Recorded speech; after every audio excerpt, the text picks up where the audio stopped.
And welcome back to the chopping block. My name is Andrew Hefner alongside Dylan Shaw. And this week we are both smiling because after four losses, the Rutgers Scarlet Knights win their first Big Ten matchup of the season against the Purdue Boilermakers with a walk-off field goal by who else than Rutgers now legend Jai Patel. Dylan, let's hear your first thoughts from this 27-24 Big Ten W for the Scarlet Knights. Let's go. Like, this is such a needed win. You can't stress it enough. Like, you could tell right when Patel hit the field goal, they panned back to Shiano, and he just like took a knee, like he was like kind of like, thank God we did this. He was like kind of crying, kind of shedding a tear. Like you could tell it's an emotional victory for the whole team. And Shiano's on field interview after the win, he was saying like how like this team is better than what they look like. We needed a win. Like the team, like they practiced hard. They've been playing hard. They like these tough losses, and like it's just they needed the win.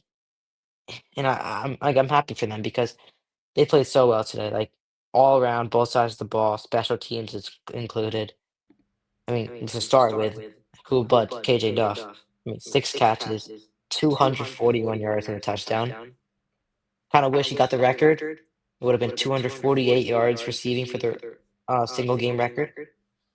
But he was just throwing the ball up to him. Kaliakmanis just finding Duff, knowing that his receiver could come down with it.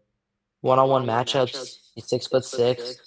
I mean, obviously that broken play where Duff just found himself open for a 72-yard touchdown. Difference maker in the game because at the time it was 17-7. Purdue had all the momentum, and it seemed like the offense was kind of stalling out, nothing was really happening, and you have Duff just streaking down the middle on a little post route, and that was just yeah, really good win. The defense really stepped up. Yeah, you can obviously highlight the 2 to 3 chunk plays, chunk drives that they let up. Started with the opening drives where it was a 60-yard rush that set them up, and then a 50-yard passing play that set them up. In the third quarter, they started off with a 4-play, 75-yard drive with 3 rushes for 30+ yards. Can't happen. It's been happening all year, and, like, I think we've highlighted that every single time we come on this podcast. But, again, they fixed it. Like, it was 3 they Purdue had, like, 3 or 4 scoring drives, and they were because of chunk plays, but besides that, it was punt after punt after punt, 3 and out, 3 and out, and it's like the defense was stepping in, they were generating some pressure. They are making great open field tackles. Like sometimes, like this guy Devin Mockabee, great running back for Purdue. He's a bulldozer. He's fast. He's really probably their best player. And there's a few times where he'd get out into open space and like make a guy miss. He's probably gaining 15 yards. But Jet Elat, Todd Sanders, Dario Jabome, linebackers, corners, they were making great open field tackles and just relentless on the defensive side of the ball, not letting Purdue, not letting up easily.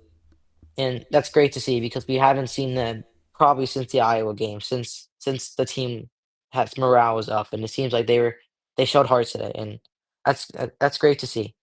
And it was hard because they faced adversity throughout the game. Like it was 10-0, 17-7, and it was Purdue's homecoming day. The crowd was pretty filled for a 2-5 team. The sidelines, even the commentators were mentioning it. The sidelines were pumped. They were waving their towels, jumping up during kickoffs, and our sideline was kinda dead for most of the game, but they fought through it and they got a big time win. I will say that Purdue knows how to schedule a homecoming game. Whoever decided to schedule Oregon for for the Rutgers one needs to maybe rethink that next year. Purdue scheduled a game that, in theory, they had a chance at winning, and I mean they definitely could have won after what we saw in the first couple drives there, but. The Scarlet Knights are able to stick it out, and I mean, you mentioned Shiano's celebration. I mean, this is just such a relief. Um, you get ever closer to kind of being able to maybe get that bowl game again that I think that this team, more than any team Rutgers has had for the last many years, really deserves. Um, and I mean, you have, in theory, um, a couple more winnable games to get to that mark. now coming up. Um, and we'll get more into that in a little bit. But was there anything here that you saw looked like an actual difference or change that Rutgers made in this game, or did it seem that they were just playing a little better against a worse Purdue team? Definitely like what you said about being being Purdue, right? Like, can you do this against Illinois next week? Who knows, right? But again, like I don't think I think the philosophy of our offense is something that like translates team by team. I really think that last week against Oregon was just an off week. I don't think obviously Oregon's defense is stellar, but I don't think we played up to our level last week. And and I think throughout the game there was changes made that really got us to the win. Because yeah, like I think the offense was like structured behind KJ Duff now this week. Like obviously like Ian Strong did not play, right? And with Ian Strong on the game, it's a lot of over the middle, a lot of tight coverage passes, and like a lot of like 10 to 15-yard gains, right? Because that's where Ian Strong thrives. Obviously, he's a downfield threat, but like that's more KJ Duff's bread and butter. And today, that's what they did. They had a lot of balls downfield to KJ Duff, to DT Sheffield. And like I think that was a good change made because last week against Oregon without Strong, we lost him early, and it kind of seemed like they didn't really change the way their offense um, plays with the receivers they had in there. Because even Ben Black, who did make shout out Ben Black, 2 fourth and twos throughout the game, one on the first touchdown scoring drive and one on the drive that tied the game at 24. Big catches, just kind of finding the open spot. But even Ben Black's a downfield threat. He's a speedy receiver. So I like how Shiraka kind of changed the way they called yesterday's game. And then also throughout the game, like early on, Athan Kaliakmanis took 5 sacks, which is a bit too much. And yeah, it's also partly because of the O line. But Kaliakmanis had happy feet a lot during the first half, a lot. Like he was holding the ball too long. There's one where he held the ball for almost 6 seconds and then took a sack. That's way too much, no matter taking a sack or not. Like, can't hold the ball. You gotta throw the ball away. You gotta scramble. You gotta just let it rip, right? And he kind of like he was like stuttering in the pocket, just not making these quick decisions. And I think they kind of figured that out. They talked about it at halftime, I assume. Like, they just get the ball out quick, make better reads, quicker reads, know who you want to target, like get the ball to Duff, and they figured it out. So I like the halftime in-game adjustments that Shiana made. I do like how the defense stepped up with kind of not allowing the big chunk plays in between the tackles. The D line was really good. I think the D line today, or yes, sorry, yesterday played really well. I think the secondary needs some help. Like I said every week, there was 2 drives where they're in the red zone, and like one, it was pretty hard. It was a hard watch. Like Jacoby Henderson was just pointing, pointing, pointing. He was guarding 2 people. It was like, "Yo, someone come," and no one came to help him, and he chose to guard the receiver on the inside and left Devin McAbee wide open. Quarterback just snapped the ball and threw it. No one was even in sight. That's bad because that's a 1st and goal. You should be set. And another one was on a red zone attempt where they retook the lead late. Their Purdue receiver kinda ran like a corner route, on the slot receiver ran like a little corner, and no one ran with him. It was a miscommunication. 2 people ran with, um, Michael Jackson, their best receiver, and kinda let him wide open. It's just like, that could have been the difference maker. If we didn't score on the next drive, that was the reason, right? Like, can't have that happen, but yeah, as I said, credit to the D line. They generated some pressure. Really was stellar in between the tackles on Devin McAbee, not letting him break through any big time runs in the middle. Um, One big play by Abram Wright was on it was a 3rd and 1 early on in the game. It was 7-0. This was the drive where Purdue had kicked a field goal. Really jumped the middle, fought through the center, and stopped the running back on 3rd and 1 to force them to 3. Looking back on that play, very important down the stretch because if that was a touchdown scoring drive. Rutgers could have had a bigger uphill battle to fight. So, yeah. definitely a lot of adjustments made this week. Happy with how they played. So Yeah, and with his nearly 360 yards, Kaliakmanis is in first place again for the Big Ten passing yards leader. No interceptions, which again is a good thing. And I also want to shout out Jashawn Benjamin, who was really supposed to be, of course, the third running back, really behind the duo. Um, and he had a great game, all things considered. 8 carries for 78 yards. He's kind of been stepping into that role. I mean, last week with Oregon, that's a whole nother story about why he was getting a lot of touches and why he was in the game so much. Um, but he's taken advantage of really both of the big chances he's gotten so far this season. And I mean, I think so far he's looked great as even a second option if one of the two main guys are out. So I'm happy with kind of the depth I'm seeing there. Of course, the receiving depth, we know what that's like. Ian Strong was out again, but KJ Duff, Ben Black, DT Sheffield, all those guys stepping up. Raymond got in there for a couple of receptions as well. Um, so overall, that's good. The one Kaliakmanis fumble that they were able to get back is kind of a just something to look out for. Just kind of ball security overall for a lot of guys on this team. You mentioned the Antwan Raymond fumble as well, which could have had much bigger implications on the game as well. Um, but yeah, I mean, the team is getting better. It's a noticeable increase. I would say last week against Oregon, like we said, there's just so much going on there that I don't think applies to really the types of games Rutgers are going to need to play for the rest of the season.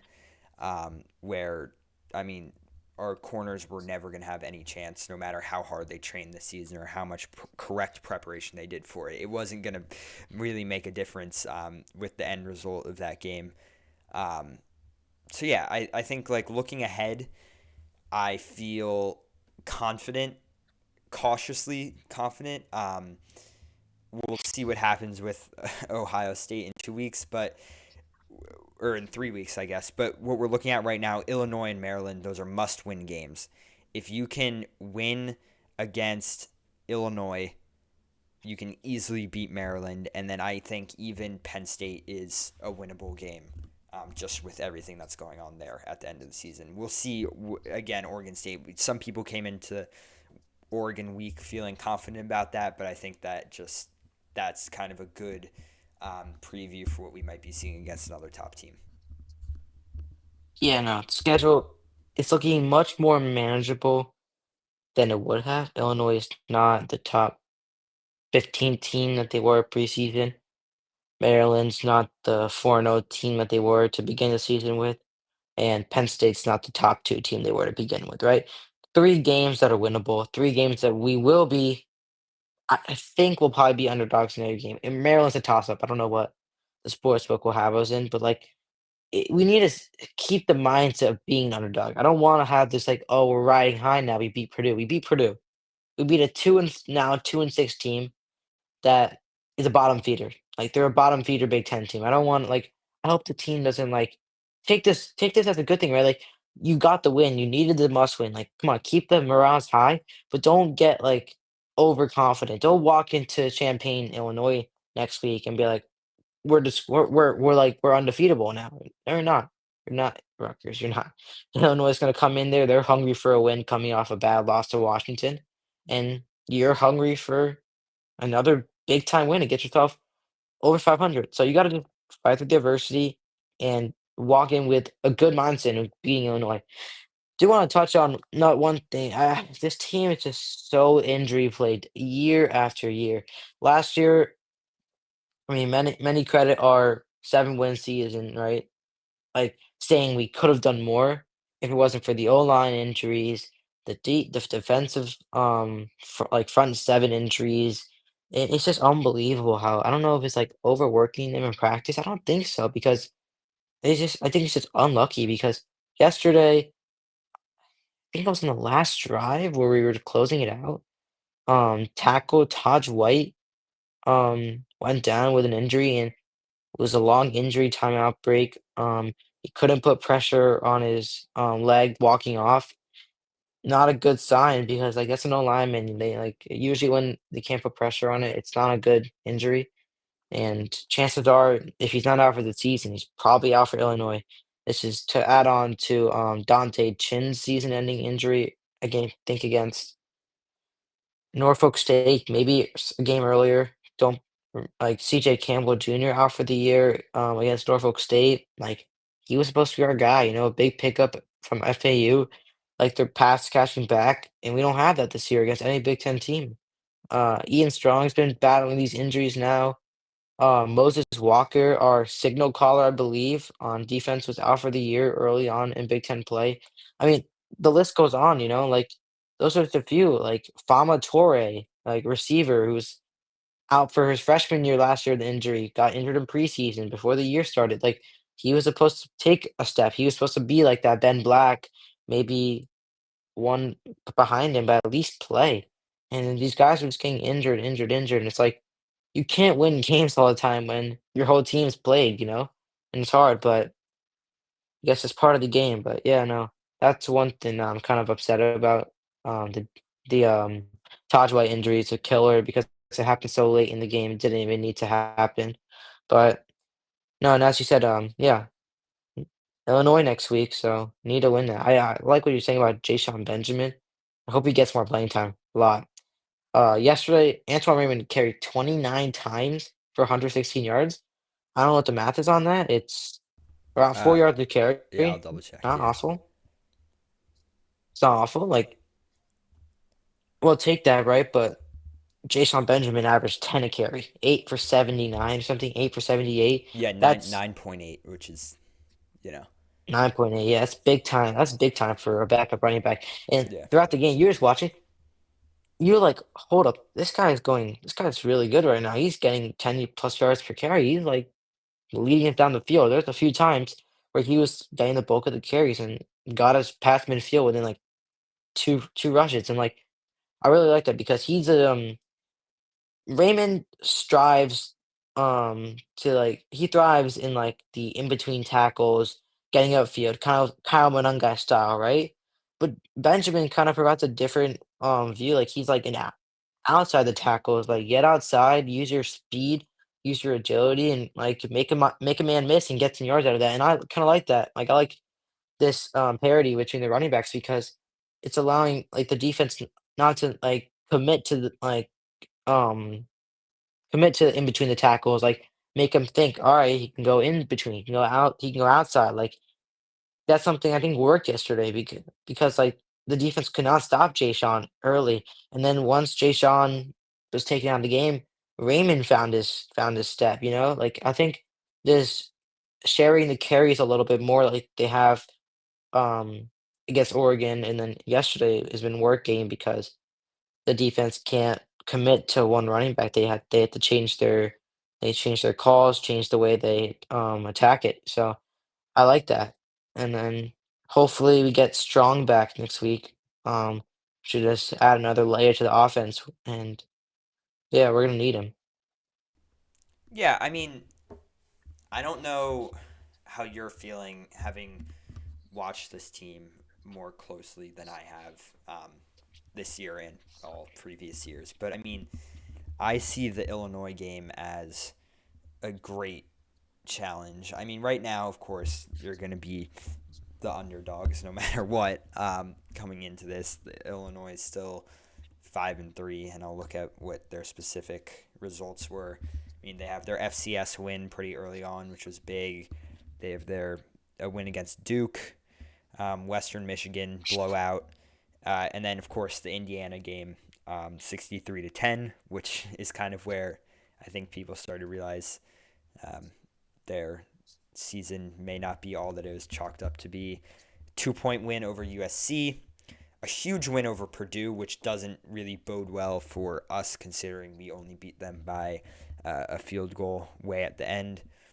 An actually not so crazy loss to Ohio State 34-16, and then a blowout loss to Washington similar to what we had. So a winnable game according to the results in theory. But on paper, I don't know if it's going to be as close as people may think it will be. Yeah, this is like a type of game where I would say 4 years ago we lose. Like we beat three easy non-conference opponents, right? And then we got one win against a bottom team in the Big Ten. We're 4-4, but in hindsight, we're like a soon-to-be 4-8 team. But I think that's different. I think like you look at a team like just imagine you don't even know who Rutgers is, and you see okay, their quarterback's number one in passing yards in the Big Ten. The Big Ten with Oregon, Washington, UCLA, and who am I forgetting? USC, right? A, a Big Ten with those teams, right? And your receiver, your number one, number two, whatever, number like one of your receivers is number one in Big Ten receiving yards and number four in the country, number one out of all Power Four teams. They're only players from UConn, San Jose State, and Ohio ahead of him. And you have a running back who's top three in Big Ten rushing yards. And you look at that team, all right, they're definitely at least a two, maybe a two-loss team. They're like 6-2, 7-1, maybe 5-3. No, they're 4-4. And yeah, it's because of the defense. It's a bad defense, right?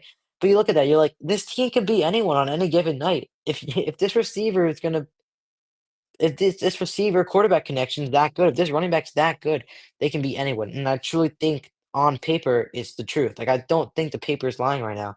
Like this offense is so special and this to pick up a win any night. I'm not gonna count them out against Illinois, and I'm not counting out them out against Ohio State. I'm not. It's I'm not like I don't care if they're 4-4. If they didn't like choke leads against Iowa and Minnesota, they're easily a 6-2 team right now with could be ranked, like that's the type of team we have right now. Few mistakes in every game, it's going to sacrifice wins, right? So I really think Illinois is going to be a testament of is does this team have heart? Does this team has this team improved? And is this team gonna compete for a bowl game? Because if you lose to Illinois, you have to beat Maryland, you have to beat Penn State. That's hard to do. But if you beat Illinois, you could walk into Maryland with a big chance at home to get a bowl game. And if not, you have Penn State at home and a big chance to do that. So I think next week's probably the biggest game of our season, like from now, because if you win tomorrow, you have a good shot at making a bowl game. If you lose tomorrow, it's an uphill battle. But I think as the paper shows, this team is capable of doing it. Yeah, I'm for sure. Uh, I think it is an uphill battle. Um, and this game will be an uphill battle as well. And I think it's funny that we didn't see this way back for our first game against Ohio when the defense started to choke away the lead in the second half. Um, we didn't think much of it then. We said, oh, it's concerning. Defense needs to be fixed. And yet, it's then been the same exact thing for every single week since then. So I would love to go back and see what our actual uh, remarks were about that game. But I'm sure that no one could have thought where that defense would still be after so many weeks of the same exact thing happening. And this week is going to be a challenge. Luke Altmaier, the Illinois quarterback, is very good. 15 touchdowns, 3 interceptions, and the ninth best QB rating in all of FBS football. He has been, I mean, pretty much all Illinois could hope for this season, just besides the fact that their defense hasn't really been able to hold up some Big Ten opponents, seemingly as Rutgers has also been dealing with those problems. Antwan Raymond and the Rutgers running back core has Illinois by far in pretty much every category in relation to that. Um, and I think that also they have a lot of great linebackers. I'll shout out Gabe Jackus, who leads them in sacks right now. And I mean, kind of any of those um, really pressures coming from the defensive line or from those linebackers could be a huge problem for Kaliakmanis in this game. And they really have a much older linebacker core and older defensive line, so we'll see kind of how the Rutgers offensive line is going to look to counter that this weekend. let's hear your final predictions, Dylan, for this upcoming game before we wrap it up here. All right, well, it's nationally televised on NBC. You can get a few more watchers, a few more viewers than normal. I don't know. I think it's gonna be like a high scoring game. I think I've already mentioned the Illinois game from last year on this podcast. The heartbreak, the last second touchdown. Um, the whole why'd you ice the kicker drama. I don't want to talk about it. I don't know why I brought it up. Good question. Now, right? Whatever. No, don't bring that up. That's it's supposed to be in the back of my mind. We're not supposed to think of that again, right? But all right, we're gonna go 34-31 Rutgers. Pull out the upset. It's gonna be a Jai Patel 45-yarder to win it. It's gonna shock the Illinois crowd. Like it's gonna be like Jay Patel's gonna regain his confidence. It's gonna be 2 kicks and 2 field goals. I think you've got it, and I think that the defense really needs to get like tops 4 stops. Just get 4 stops, force like 4 punts, let the offense do their thing. Let the offense make a few mistakes, like a few fourth down stops. We got it. Stop this guy, Hank Beatty, pretty good receiver, 690 yards this year, senior. He's kind of like a small guy, 5'11", 185. Big contrast to our guys, KJ Duff is like 6'6", 245, but he's our best receiver. He's a speedster. He gets out there, so hopefully he doesn't break down our coverages. But yeah, 34-31. What about your prediction? Um, Give me an honest prediction from a non-biased fan over here. yeah, I think that this is going to be a game where Rutgers is gonna go up early, have like some good defensive stops. There's gonna be an interception. There's gonna be a fumble recovery, kind of as we've seen them start out games in the past. Maybe we'll get 2 touchdowns and a field goal. Will be like 17-7, um, kind of midway through the second quarter. And then it's going to get tough because they're going to figure it out kind of as Washington did. They figured out the trick plays that Shiano had drawn up for that week, as Oregon did pretty much after the first drive, um, as Illinois did late in the game, to kind of get a lot of pressure on Kaliakmanis. Going into halftime, it's going to be 21-17 Illinois. Um, and then from there, I'm open to either Illinois is going to just run away with it because of our second half struggles, that, I mean, could have been reversed in last week's game. Maybe that's kind of a sign of what's to come, or Rutgers is going to have a great comeback as they did. I think the defense isn't going to hold up at all, but I think it's just going to be a difference of really one defensive stop, um, for the Rutgers defense, and that's going to be enough. So I'll say it's going to be a tight victory. I think the final score for each team is going to be in the 30s, if I had to guess, um, if Illinois doesn't really run away with it there. So I think it could either be Illinois like 50 something to 30 something victory, or it's going to be a um, tight Rutgers victory, maybe on another field goal or late drive, touchdown or something like that. Yeah, let's do it. Like, Well, come on. that's pretty much going to do it for this week's episode of the Chopping Block. I hope you enjoyed us being in some better spirits this week, because there is some good stuff to celebrate there, but of course a lot more to be nervous about in the coming weeks, especially as Shiano and the Scarlet Knights look to chase down another consecutive bowl season. Illinois next week, as Dylan said, on NBC. A lot of people going to be watching that game, a 12 o'clock noon game to kick off your November out in Champaign, Illinois. Let's see if the Scarlet Knights can do it. They're now at 4-4 on the season, 1-4 in the Big Ten, courtesy of Jai Patel's walk-off field goal against Purdue for their homecoming. I'm Andrew Hefner alongside Dylan Shaw. Make sure you check out his recap article with more of his opinions over on GardenStateSports.net. Thank you everyone so much for listening to the Chopping Block, and we will see you post-game next week.